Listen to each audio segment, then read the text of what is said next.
Hey everyone, welcome back to my channel. In today's video, I will show you how to appear offline on Steam using your PC. Let's get started. First, open the Steam app on your PC and make sure you are logged into your account. Look at the bottom of the Steam and click on Friends and Chat icon. This opens your friend list. At the top of the friend and chat windows, click on your profile. You will see several options: online, away, invisible, or offline.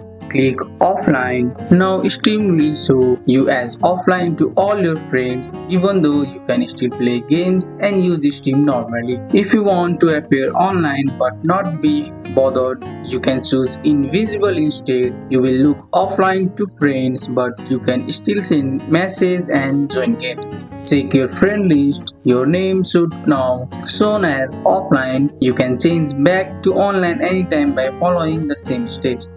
And that's it. That's how you appear offline on Steam using your PC. That's all for today's video, guys. I hope you guys liked. If you found this video helpful, drop a like, subscribe for more videos. Thanks for watching. See you in the next one.